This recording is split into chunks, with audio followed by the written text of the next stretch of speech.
Hi, Fearless Healing Mamas. Welcome back to another episode. Today we are talking about finding our tribe, our community, and I'll be honest, I have put off recording this episode for a while because this is something that I have struggled with. So I was kind of trying to gather myself and really pray about it. I don't know. I think it's kind of a really big thing, especially for single moms. As moms, we go through kind of this transformation when it comes to our friendships and the community that we build. But I think there is an additional transition when we become single moms, just as an adult, right? As an adult woman, we kind of go through these stages. The type of friends I had, as a young 20-year-old are not the same kind of friends that I would probably seek out or have relationships with as a older 30-year-old. And so I think as I was kind of thinking about this topic and whatever, and thinking about my own personal journey with the friendships I've had throughout my life, one of the things that kind of hit me, I think we're always kind of in the back of our mind aware of this, but just kind of that transition of my friendships. The other side to me kind of processing and preparation for this episode was also kind of thinking about what my friendships have looked like over the years and how I've interacted in those friendships. A lot of people may not relate to this part, but I've experienced a lot of betrayal in friendships over my lifetime. And I think that's kind of natural. Same thing with romantic relationships. But one thing that kind of hit me was how a lot of the traumas that I experienced and abuse that I've gone through has affected me in my adulthood, not just my romantic relationships, but also in my friendships. And so as I don't want to say reformed, but as a healing people pleaser, I've seen that play a part in a lot of my friendships. And even to this day, I struggle. I don't want to say in the same aspect, but maybe more that I'm becoming more conscientious and more aware of it. And sometimes I catch myself kind of questioning, am I doing this because this is a part of who I am? Or am I doing this because I feel like I have to do this to keep this friendship or this person as a friend? And so there's a lot that I feel like I've had to dissect. And yes, I feel like there have been some betrayals that have caused trauma and has affected my willingness to be completely vulnerable or whatever in my friendships. And there was a long while where I knew a lot of people. I still know a lot of people, whether it's been through previous jobs I've had or clients, because yes, I consider a lot of my clients my friends. As I was looking at that, there was just kind of this time period where I really kind of feel like I only had one or two really, really good friends. The kind of friend that I could call up or text at any time, and I knew that they would be there for me, whether physically or just emotional support, giving advice or whatever it was, or if I wanted to hang out or whatever, that they would show up. And so I think part of it was prior to that point in my life was that I had experienced a betrayal that involved my husband at the time too, along with a friend. And so there's just a lot of things that I personally feel like has affected my, I don't want to say ability, but maybe the way I perceive or interact in a lot of my friendships. And then too, a lot of it is just like, really, let's be honest, a lot of my own shit. When I say that, I mean, sometimes I experience social anxiety. So in smaller settings, I feel like I'm okay. But in bigger groups or whatever, I feel like I have a harder time.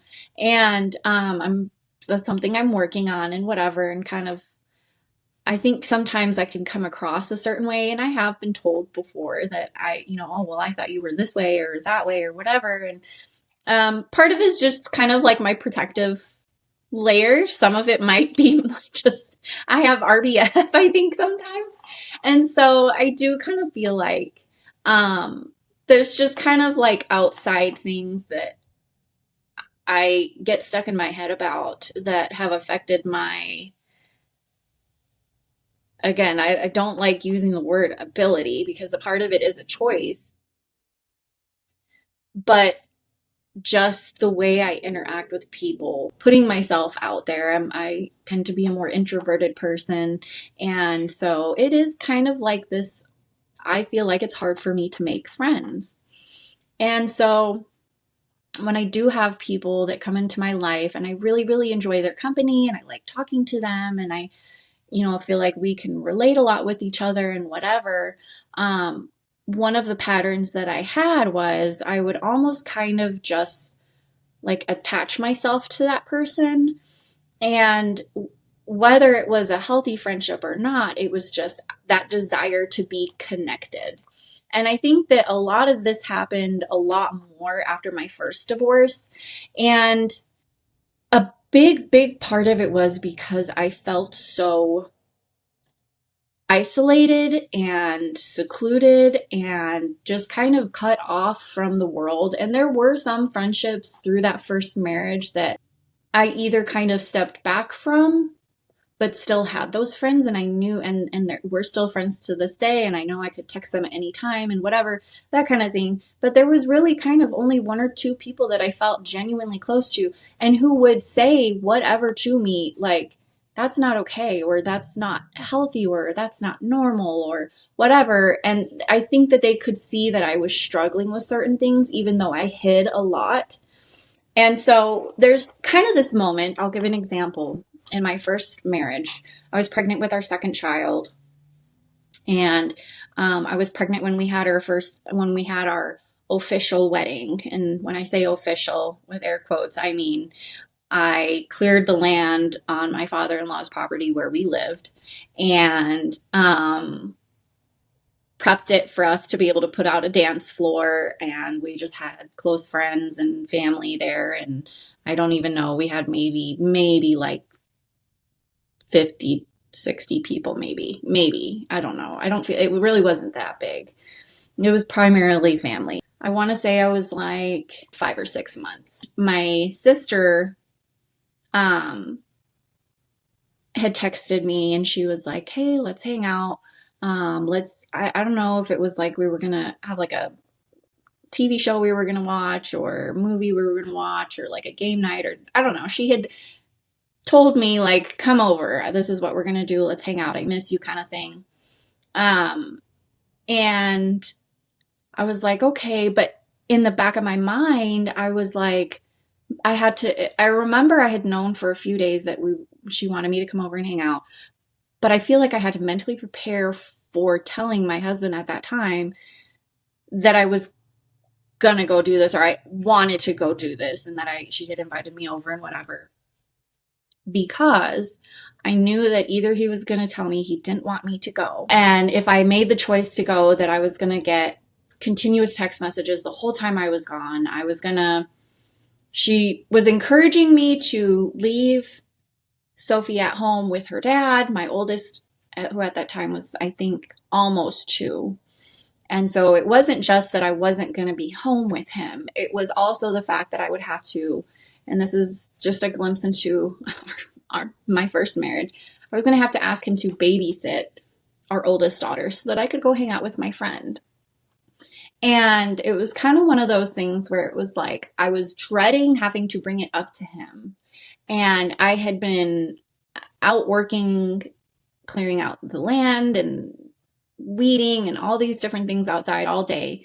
And so I remember I went in and I took my shower, and I remember feeling so incredibly anxious, just kind of like trying to work up the nerve to tell him. And like, I think in a healthy relationship, it should be where the minute you find out about plans, or you have plans or want to make plans, that you tell your partner or whatever. But that just simply was not how our marriage was. And so I remember feeling so much anxiety and like, I don't want to say fear, but kind of a little bit of fear. And like, I really just wanted to tell my sister, like, never mind. Like that was how bad it was. Like, I just wanted to say, never mind. I can't make it. I'm sorry. And I think there was a couple times where I kind of had communicated to her, like, my hesitancy. And she was like, no, tell him you're coming. And I love her so much for this because at that point, I feel like she already knew that these were some behaviors I was experiencing or dealing with. And so she really pushed for me to come. She's like, I don't care. Just come in some comfy clothes. You're pregnant, whatever. Just come. Let's just chill. You need this. You need this. And in my head, I was like, I really do. And I'm just so tired and whatever. And, I love you so much. And I know that this will refresh me just hanging out with you. And so I remember to kind of minimize any backlash or anything like that when it came to asking him. Like, I purposely didn't put any makeup on. I really did just wear comfy clothes. But the makeup part, because at that time I still am, but like at that time I did not leave the house without makeup on. And so I remember kind of being very intentional in my thought process of how can I make this as harmless as possible to him when I come to talk to him about it. And I really downplayed like whatever, like, oh, I'm just going to hang out with her. Like, I haven't seen her. Like I had like all these key points I felt like I had to hit with him to even get him. And he was kind of giving me a lot of pushback about it.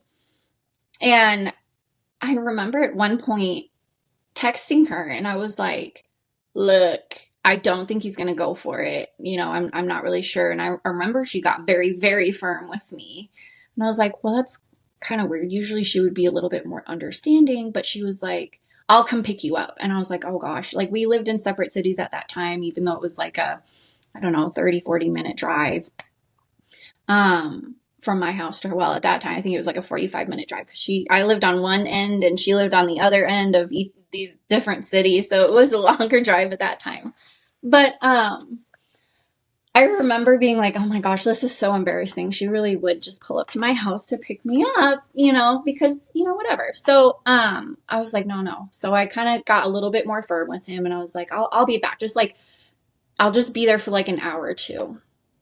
And so I remember driving out there and just having this like pit in my stomach and just having this pit in my stomach and being like, okay, I'll just like, I felt very anxious and I felt like I wasn't going to enjoy myself, but I was like, I need this. I need to be with my sister and hang out with her and I miss her and, whatever. And so, I remember getting to her house and she had thrown me a surprise bridal shower. I don't know if you can see. I'm like sunburned. That's like my awkward face, like, oh my gosh. I had no makeup on. I had like a slick back bun. And like, I was so embarrassed because and we had like several people because the only people I had at that time in my life was people that I worked with. And so she had invited over a bunch of our fellow coworkers, and she had thrown me this very beautiful, very sweet and thoughtful surprise bridal shower. And I remember wanting to cry because, first of all, nobody ever had done anything like that for me. And then two, everything I had gone through just to even get there. And she's like, this is why I was pushing you to get here. And, apparently everybody had been there that whole time. She had been like pushing me to get there. They had all just been sitting there waiting for me. So the time she had told me to be there, I want to say it was at least an hour to an hour and a half after the time she had told me, come to my house at this time. And I remember she was like, we were all waiting for you. And like, I was so worried you weren't going to come. And I wasn't going to let that happen. I really was going to show up to your house to pick you up because like, look, I did this for you and whatever. And if you know my sister, you know that she really is the hostess with the mostest. She is the party planner. So she had like all these games and like, it was just so touching and sweet that she had done that. I think it was just kind of one of those moments where I was like, wow, I would have missed this if I had let him manipulate me into just staying at home. And I remember feeling so bad because I was like, she did all of this for me and I almost didn't even come.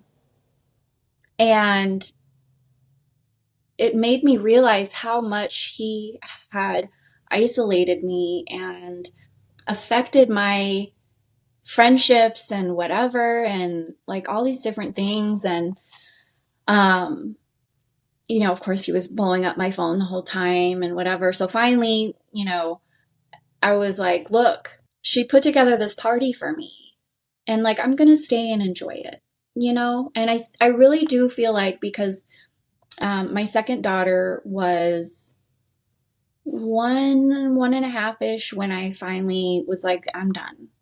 And so that really, I really do feel like when I look back, that was one of the moments that was so impactful to me to kind of start to open my eyes and look at things realistically. But I know how that has affected that trauma and whatever that has affected the way that I interact in my friendships shortly after that. And it wasn't for a long time after that marriage that I finally started to really actually embrace having friendships and making friends.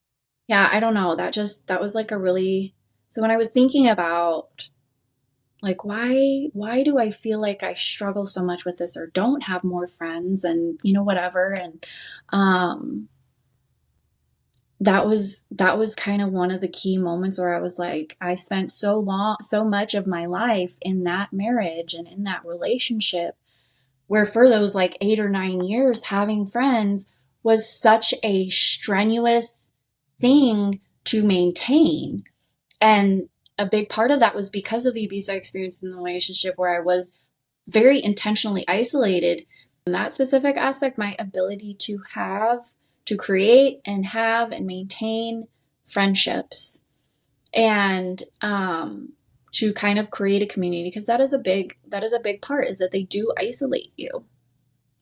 And so, like I said, it took me a long time to kind of move on from that trauma, because that was a whole thing in itself, into like my single motherhood, which, after my second divorce, it's been 3 years since my second divorce. A big part of my journey, healing myself. And that for me was taking a look at myself of like, okay, what are the things that are impacting the way I interact with others, with myself? About, I want to say like a year and a half ago, when I was going over my goals and like my visions for my life and what I want my life to look like, a big thing for me was that I wanted to have a tribe. I wanted to have a community because I don't have family here. So that's not a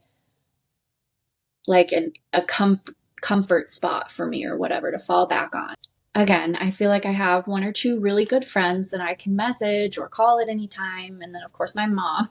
My mom is like my best friend. But that I feel like I can actually interact with on a deep, vulnerable level. When I talk in this episode about our tribe and community, I definitely, for myself, don't want to discount the fact that I do have a lot of people that I consider my friends. And I'm so grateful for all of the strong, amazing women that I know. But with that being said, there are only a select few that I feel safe being vulnerable with. And that very well could just be in my head. But I think that when somebody is a safe person to be vulnerable with, and especially for myself, because again, thanks trauma, I'm a very hyper independent person, and my trauma has told me, and I have believed for such a long time, that my problems are my problems alone, and that I just need to deal with it and not bother anybody else. I don't want to burden anybody else with my shit. And I think for a long time, especially after my third divorce, I felt like I really was just a burden. I felt like I was dealing with so much heavy stuff, and I felt like I couldn't, I might tell one friend I was going through this or dealing with this, but then not say anything to them the next time I was dealing with something, because I didn't want them to feel like I was always like burdening them. And I probably needed a therapist. And at the time I was trying to find a therapist. My sense of security and being vulnerable, which I think leads to those really deep, close-knit friendships. But then also, because of the friendship betrayals that I have experienced, it has caused me to be more hesitant, because I felt like in a few friendships in the past, I have gotten to that point with friends where I felt vulnerable and whatever. And because of whatever shit I have, I missed a lot in those friendships that, yes, they felt safe, but it also wasn't kind of one of those things where you see those relationships where somebody loves one person more than the other loves them back. I feel like it was kind of one of those friendships. And don't get me wrong, it wasn't like this, like, friendship where there wasn't moments of mutual closeness or mutual vulnerability or whatever. Don't get me wrong. I'm not always quite that delusional. I do think that I miss a lot of things, um, to where in the end, those friendships were not as mutual as I had thought they were. And I feel like, especially now, I can appreciate and have an understanding of, like, we're adults. We're moms. We have a lot of shit going on. I kind of was getting to this point where I was like, I feel like I have no body, no one. I could disappear.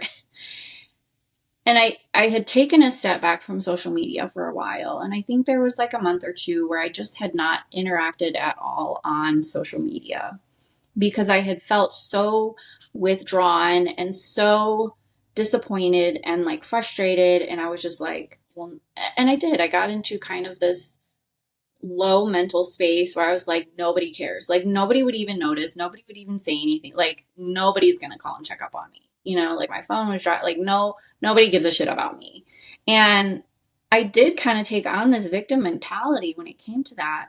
But in that, I started to really pray about it. And I was just like, so beginning of January 2024, I started praying about it. And I was like, God, I really just want to find my people. I want my tribe. I want my friends. You know, I have already given over like my romantic relationship stuff to you. And I'm like, even though I have my moments and whatever, like I've released that, like, 3 years single. I have not been in a relationship, like it's just kind of one of those things where I was like, okay, romantic relationship, fine, whatever, off the table. I get it. Like, but with at least give me friends. Like, I just want people. Like, we're humans. We need connection. We desire connection. It's only natural for us, no matter how introverted we are, or maybe socially awkward we are. Like, it's natural. We are made to connect with others. And so I remember praying, like, God, just give me my people. Surround me with people who like are genuine and where it's mutual, and I don't feel like I have to revert to these old trauma-based interactions or whatever. And that was the quickest prayer God has ever gotten to work on with me. And in that season, I feel like anybody who I thought I had was gone, out of the picture. No, oh, you thought you had no friends? You have nobody now. And I remember like crying on the phone to my mom, and I was like, what the fuck? She was so empathetic and like, I'm really sorry. And I wish I at least could be there for you physically. And, I'll be praying for you too. Like, that's a good thing for you to pray for and whatever. And even though that felt really dark and sad for me, what I didn't realize was, until now, because hindsight is 2020, he was removing people that were not the things that I was praying for. A big part of the last year of my life, I feel like, has been a pretty intense journey. I'm so grateful for the ways God has grown me and has grown my faith and how close I have drawn in my relationship to God, that to be perfectly honest, I'm not sure that any of that would have happened if I had outside relationships or outside noise or whatever. And so I feel like God has kind of brought me on this journey of, okay, you want the right people to surround you. You want the right people to encourage you in your walk with me. You want the right people who are going to genuinely love you. Okay, let's clear the fucking table. You asked for this, I'm going to give it to you. Let's commune for a little bit here. Let's have a chat. And I really feel like that's just kind of what has happened over the last year. And when my mom was here for New Year or for Christmas into New Year's this year, I remember telling her, talking to her about a lot of the things that I've seen within myself and how I have interacted with, in my past friendships, and how I was kind of surprised there were a lot of traits that were similar to my romantic relationships. And I was like, when I started to learn these things about myself and start to work on healing and growing in these areas, I didn't realize how this would impact the way I look at friendships. I think that this is where God wants me now. I see and I understand now why I needed to see these things and why I needed to grow in these areas and heal in these areas. I think it's important to recognize, okay, we want these things in those relationships, in our relationships, whatever type of relationship it is. We want these things. We have this preconceived idea of what that looks like and whatever, but are we capable of offering the same, or at least an alternative equivalent to those things? I want a good friend. Am I a good friend? This last year has kind of been a journey through figuring my shit the fuck out. And also being more open, because again, there's a lot of trauma that I've been through. There's been a lot of betrayal. There's so many different things that have affected most likely my openness. Like, I say I want these things, but am I actually open to it? So the beginning of the year, I was like, Mom, I really feel like this is the year. This is the year that I'm actually open to it. I see where there has been growth.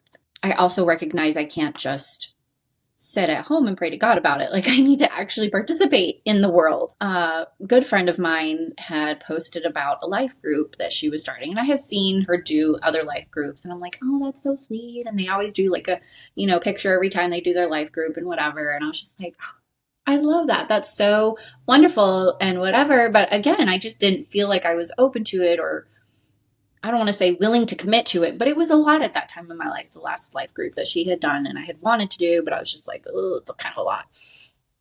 And so this time she had posted that she was doing another life group. It was right around the time that I was really kind of revisiting this topic with God.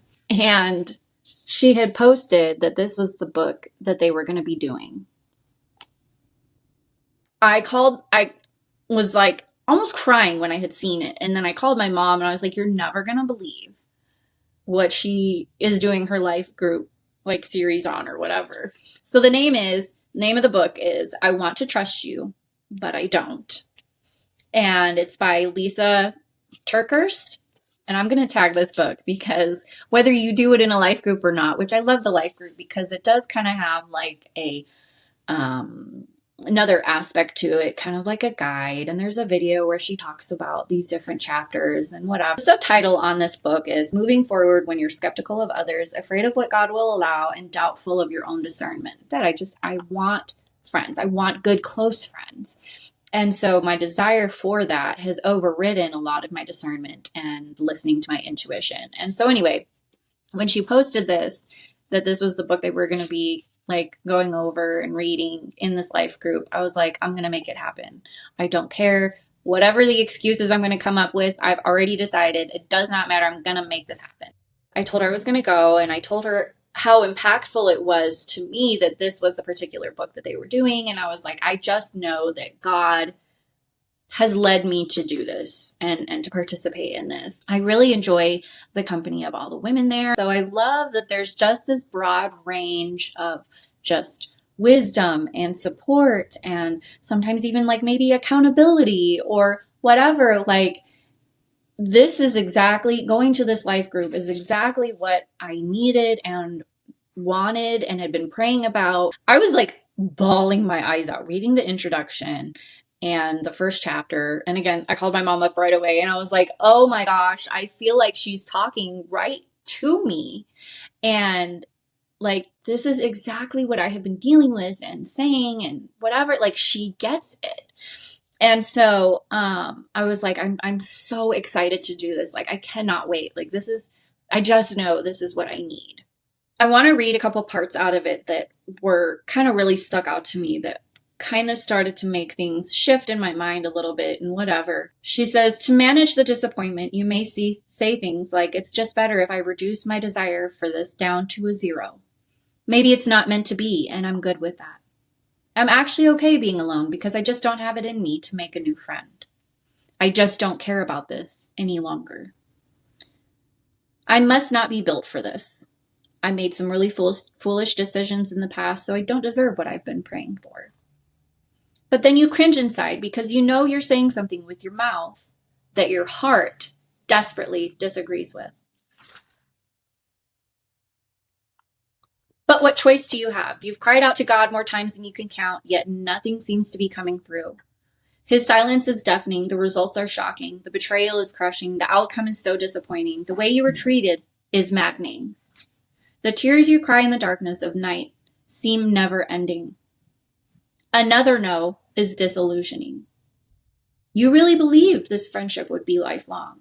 You really believed you would be healed. You really believed he would come back. You really believed you'd get pregnant. You really believed your parents would eventually be proud of you. You really believed your child would be okay. You really believed you would meet the man of your dreams. You really believed this company had your best interest in mind. You really believed this leader cared about you and this was a safe place to plant deep roots. You really believed God's answer would line up with what you prayed for. So quitting on hope seems like the only reasonable choice to make at this point. After all, hope is the most brutal risk of all. Like, wow. And so one of the aspects of this book is it's not just her talking about friendships. And she has a very inspirational personal story, personal journey, all that kind of stuff that you see parts of in this book, or she talks about in this book, and then in Life Group, the videos that she does. But it's not just betrayal or broken trust that you've experienced in friendships. It's also like all these different aspects of life, including marriages. And so when I had read that, I was like, oh, whoa, okay. And so, another part, there's a lot I don't understand. I don't understand why good relationships sometimes go very, very badly. I don't understand why two people can look at the same exact situation and have two completely different interpretations of what happened. I don't understand why a friend you've trusted for years would suddenly unleash a tremendous amount of pain and devastation by turning on you. I don't understand why a family member you share the greatest amount of history with, a connection that goes DNA deep, would suddenly do something so shocking that you can no longer trust them. I don't understand why people who seem so good would turn out to be those you never should have trusted. I wouldn't have treated them that way. And there it is, the statement that makes me want to pull away as distrust sets in.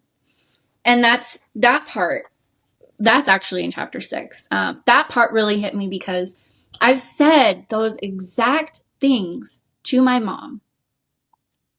And I remember this was maybe like 2-3 years ago. I remember crying to her on the phone. And I was like, I don't get it. I never would have done what they did to me. I never would have done that to them.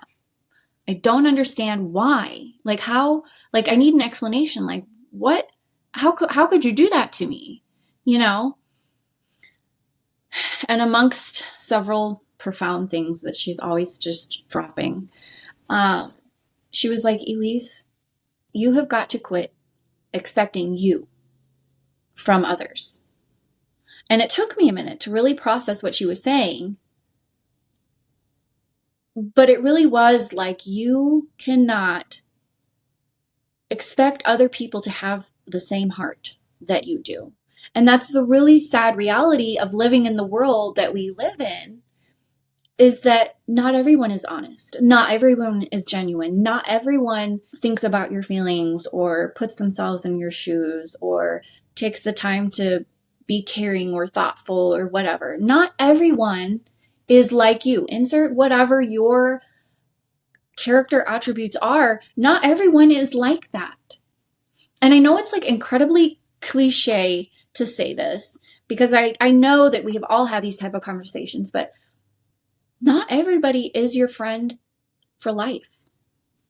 And so whether it's that they needed the love and care that I gave them in that season of our friendship, whether it was that that was something that they needed in their life, no matter how harshly they just took it from me, no matter whether that friend was a lesson and I had to learn something throughout the process and subsequential breakdown of that friendship.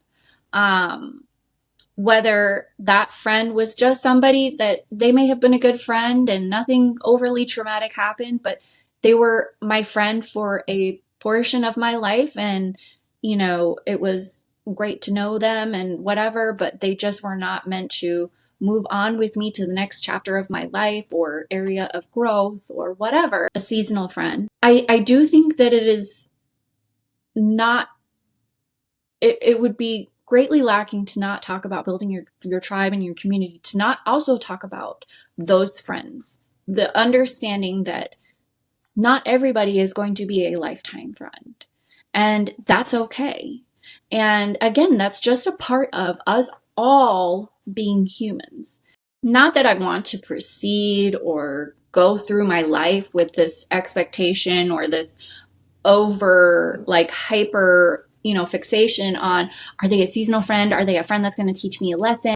I think that it is also important, and just for me personally, I think a big part of the point I'm at in my life right now is that I want everyone that I come in contact with to feel God's love, to feel warmth, to feel supported, that like we don't have to be close friends, but I want God's love to permeate everyone that I come in contact with, and for them to feel that. And that has kind of almost brought me to a point of, I don't want to say detachment. Before it was almost like this like rapid attachment to people, and then being very disappointed that it didn't end up being like this wonderful friendship and whatever. But I think just this, if you stay, great. And if you end up being a good person, even better.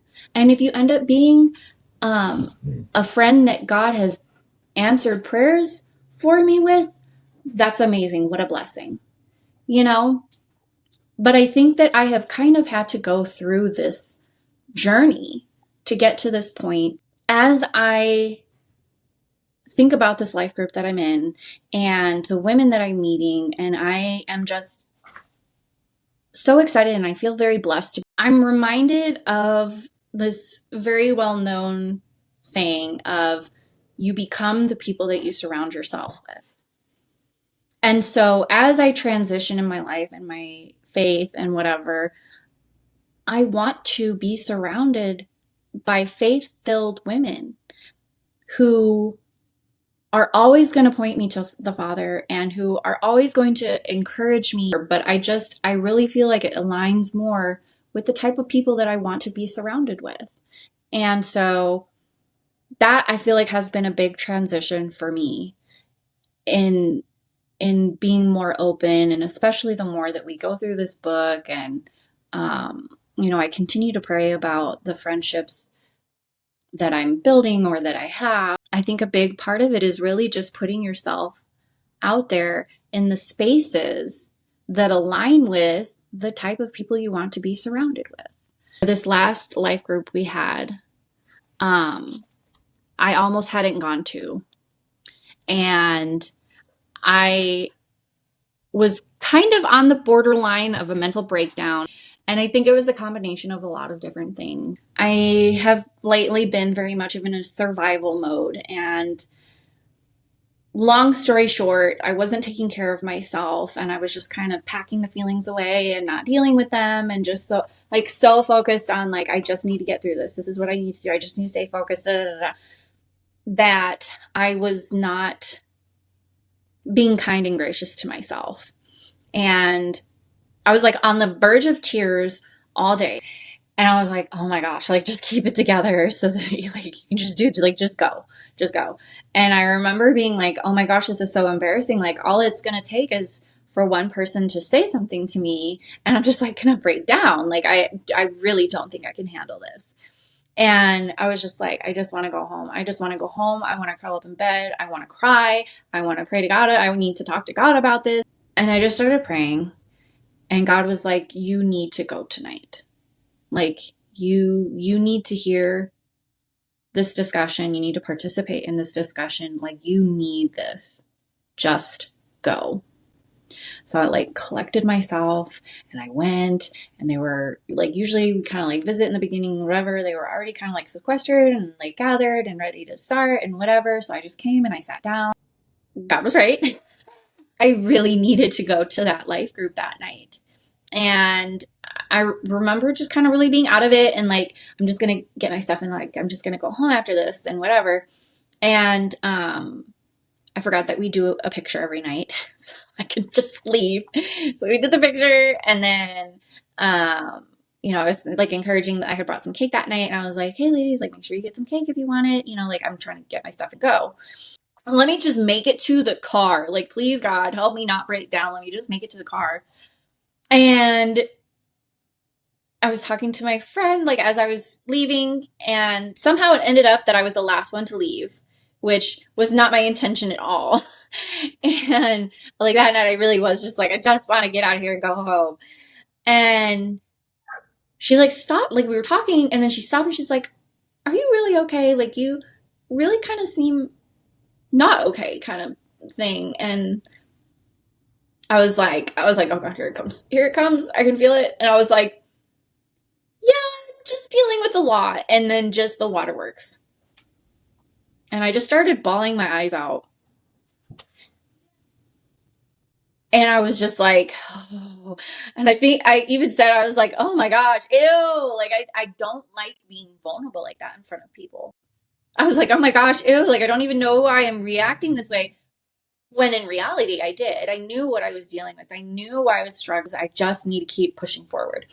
And she was talking to me and she was like, well, what about that? And I was like, I can't. Like, I cannot take any time to myself.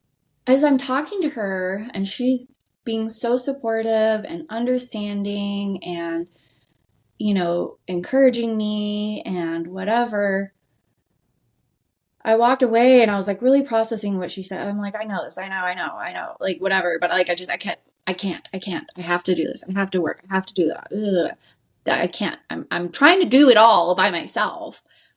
And there were two things that I walked away with. And it was, why are you carrying this when God literally commands us to hand that shit over to him, right? And two, you are blessed with an amazing job that you can ask for a day off. One of those things where I had basically talked myself into this mental health crisis moment, this mental breakdown for two main reasons that were in fact fixable.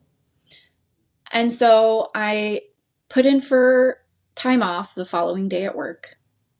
And I am so beyond grateful. If you haven't caught any of my other episodes or anything else, any other posts or anything I've ever talked about, I had prayed for this job. I have been so beyond blessed with the job I have now. I love the people I work with. I love the people that I work for. I love my job. There is not a day that I wake up and I'm like, I hate my job. I don't want to go to work today. And the only reason if and when I ever feel that way is just because I just want to lay in bed and be lazy. So it has nothing to do with my job. But I have prayed over this job. I'm so blessed. It was immediately approved, whatever, like no questions asked, yeah, you need a day off? Absolutely. Here's your day off. And so I was so grateful that I did actually go to the life group that night. And I'm so grateful that my friend had it on her because, again, there were several other women there and she easily could have been distracted or whatever and, pushed it aside or whatever. For whatever reason, she said something to me and brought it up and checked in with me. And I'm so grateful she did. And this is somebody who I absolutely adore. And I know that God has put her in my life. And I'm so blessed and grateful that I can call her a friend. And so it was just kind of that affirmation of like God, where God was just kind of like, see, just trust me. Trust me. And so a big part of my journey, my personal journey with finding my tribe, my community, and surrounding myself with the people that I know God wants for me to even get to this point. You know what I mean? It has been so much of just this release of control and being open to whatever it is that God is leading me through and to, and whatever. And so that particular life group, then the next chapter was, and she had talked about this in the video during life group that we watched that night, what we don't trust, we will try to control. And I think that was kind of like a big thing for me. Not necessarily that I was trying to control my friendships, but I was trying to like grasp at whatever I could instead of saying, I want to surround myself with these type of people. And part of that is stepping away from whatever table you've been sitting at. And the other part of that is just being open and vulnerable. And that's something that I'm still working on with myself. And so I think that was part of the reason why when I say I had such a hard time sitting down and doing this episode is because I was having to kind of force myself to be vulnerable with you guys, that this is something that I also struggle with. And I guess that's part of the reason why I want to talk so much about my own personal journey through it, is to just kind of encourage anybody who feels like they're struggling finding their community, or surrounding themselves with good people. I just encourage you to keep putting yourself out there and to not give up and to really put it in God's hands, that He will lead the right people to you and that you will be open to those friendships when He does bring them to you. One of my big things in the last, I want to say like 6 to 9 months, is that I have kind of had a desire to become more involved. And one thing, which is in one of the episodes that we just had recently, was involving myself with Sharon. And so that's been something that I've started to get more involved with or participating with or have a soft spot for. And I absolutely adore Kaylee. And I feel like every time we talk, I'm like, she's such a kindred spirit. But so I feel like the more I put myself out there, the more involved I'm getting, instead of kind of sitting in the state of, I don't want to say it hasn't always been this victim mentality, by no means at all. But you do get discouraged, especially when you do experience betrayal or broken trust or, anything like that, or just a friendship that ends bad. It's kind of one of those things where that is hard to recover from. And especially when you're a single mom, let's be real, like the time that you have to commit to friendships can be so restricted, or, it can be such a precious thing to you that it is almost kind of like I don't want to waste my time trying to get to know people who just really aren't my people. But that is kind of part of the process.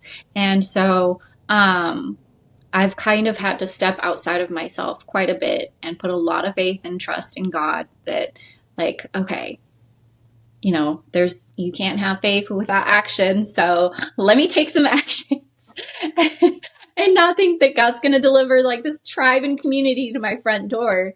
So anyway, I really encourage you, if you feel like you're struggling, or even if you feel like this is something that has been on your heart and maybe you just haven't had it yet, or you're like me and you've been through quite a journey with having friendships or finding your tribe or community, I just really want to encourage you and just really pray about it. Like, I know I say that about a lot, but it's so true. And I see it over and over again, like God's faithfulness and grace and love for me, that like all you have to do is talk to him about it and, follow up and trust the process. I mean, I like this process has been a hard one for me, but anyway, I may or may not do an update post or an update episode to this later, but I do think it's important that, it's okay if you don't have a million really close friends. Like, that's okay. And sometimes that's a good thing. So just know that God is always working things out in your favor. And if it's not working out the way you prayed for it or that you asked for it, that maybe either it's just not the time or he's working on those people too. And that it would be obvious to me that these were people that God put in my life.